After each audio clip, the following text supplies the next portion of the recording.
ఓం విఘ్నేశ్వరాయ నమః. శ్రీ వెంకటేశ్వర స్వామి వారి దివ్య చరిత్ర 47వ అధ్యాయము. తిరుమల ఆనంద నిలయము. తిరుమలలో ప్రధాన ఆలయంలో శ్రీనివాసుడు ఉండే గర్భగుడి పైనున్న గోపురాన్ని ఆనంద నిలయము అంటారు. ఇది బంగారపు పూతతో కనుల పండుగగా దర్శనమిస్తుంది.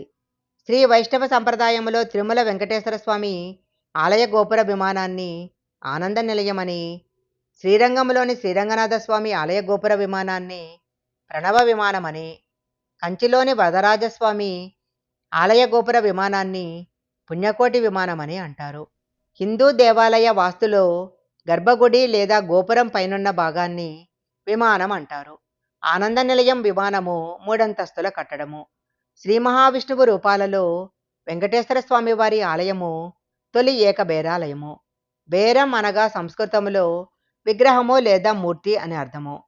ఆగమంలో చెప్పబడిన మరే ఇతర మూర్తులు లేకుండా ప్రధాన దైవము లేదా ప్రధాన ధ్రువబేరం మాత్రమే ఉండే ఆలయాన్ని ఏకబేర ఆలయం అంటారు.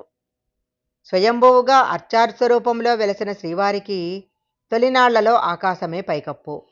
వైకుంఠము నుంచి శ్రీనివాసుడు దివ్య విమానంలో తిరుమలకు వెంచేశాడని కథ. ఆ విమానము మానవులకు కనిపించదు కాబట్టి భక్తులకు కనిపించేలా తొండమానుడు విమానం నిర్మించాడని చెప్తారు. కొండపై ఉన్న ఆలయాన్ని గురించి, విగ్రహాన్ని గురించి మరి ఏ ఇతర ప్రస్తావనలు గ్రంథంలో చెప్పబడలేదు. అదే శతాబ్దానికి చెందిన శిలప్పదిగారం అనే ఇతిహాస గ్రంథంలో మాత్రము తిరుమల దేవుని గురించి చెప్పబడింది. దక్షిణాది భాషల్లో స్వామివారి తొలి ప్రస్తావనగా ప్రసిద్ధికెక్కిన ఆ గ్రంథంలోనే తిరుమల దేవుడిని సూర్యచంద్రులు సేవిస్తున్నారు అన్న వర్ణన లభించింది. దీనివలన అప్పటికి ఆలయం లేదని, ఆరుబయట పీఠం పైనో లేక మంటపంలోనో వెలసి ఉన్నట్లు చరిత్రకారులు భావిస్తున్నారు.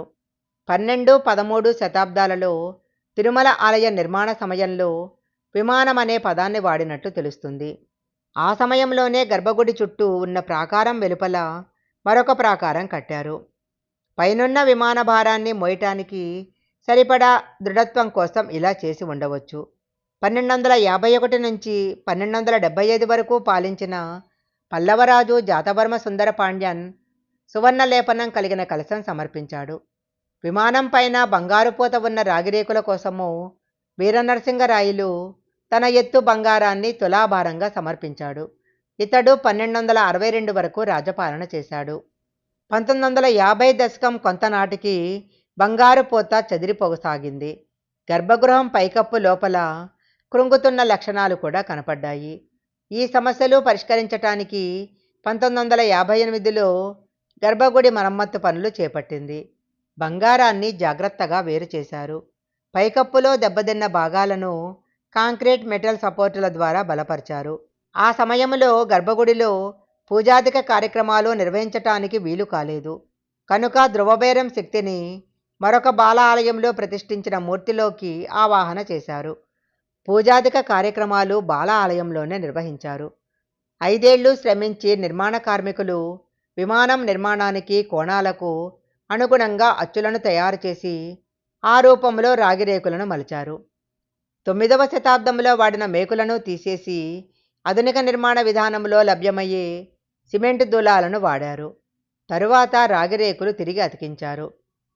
అపరంజీని పలచని రేఖలుగా మలచి రాగిరేకులపై అతికించారు. దీనికోసము 12 లక్షల రూపాయల విలువ చేసే 12,000 తులాల బంగారం వాడారు. అప్పట్నుంచి ప్రతి 12 ఏళ్లకొకసారి ఆలయం మరమ్మతు పనులు చేసి అష్టబంధన మహాసంప్రోక్షణ జరుపుతున్నారు. ఆనంద నిలయం 3 అంతస్తుల చతురస్రాకారపు నిర్మాణము.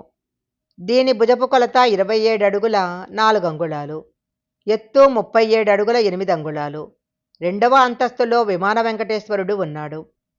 ఈ ఆనంద నిలయ విమానాన్ని పైనుంచి చూస్తే సుదర్శన చక్రం ఆకృతిలో కనిపిస్తుంది. చాలామందికి తిరుమల గురించి అనేక అపోహలు ఉన్నాయి. అందులో ఒకటి, ఆదిశంకరుడు తిరుమల శ్రీవారి ఆలయంలో గర్భగుడిలో జనాకర్షక యంత్రాన్ని, హుండీ కింద ధనాకర్షక యంత్రాన్ని ఉంచాడని, లేదా తిరుమల గర్భగుడిలో శ్రీచక్రాన్ని ప్రతిష్ఠించాడని. తరువాతి కాలంలో అదే ఆకారంలో ఆనంద నిలయపు విమానాన్ని నిర్మించారని, ఇలా అనేక రకాల ఊహాగానాలు ఉన్నాయి. వాస్తవానికి శ్రీవారి ఆలయంలో శంకర భగవత్పాదులు ఎలాంటి యంత్రాలు ప్రతిష్ఠించలేదు. ఆనంద నిలయ విమానానికి నలువైపులా మూడంతస్తులలో 8 సింహాల విగ్రహాలున్నాయి. ఒక విజయనగర రాజు స్వామివారి ఆభరణాలు ధరించిన 9 మంది అర్చకులను విచక్షణారహితంగా దేవాలయంలోనే నరికివేస్తాడు. ఆ దోషాన్ని నివృత్తి చేయటానికి వ్యాసరాయుల వారు 12 సంవత్సరాలు ఎవరినీ గర్భగుడిలోకి అనుమతించకుండా లోపలే ఉండి పూజలు చేశారట. అలా గర్భగుడి తలుపులు మూసే ముందు దూర ప్రాంతాల నుండి వచ్చే భక్తులకు అసౌకర్యం కలగకూడదనే ఉద్దేశంతో మూల విరాటుకు ప్రతిరూపంగా వేరొక విగ్రహాన్ని ఆనంద నిలయం విమానం మొదటి అంతస్తులో ఉత్తర వాయువ్యం మూల ప్రతిష్ఠించారు. అప్పుడు మొదలై నేటికీ కొనసాగుతూ స్వామి దర్శనం తరువాత విమాన వెంకటేశ్వర స్వామిని దర్శించుకోవటం ఒక ఆచారంగా మారింది. శ్రీ వెంకటేశ్వర స్వామి వారి దివ్య చరిత్ర 47వ అధ్యాయం సంపూర్ణం.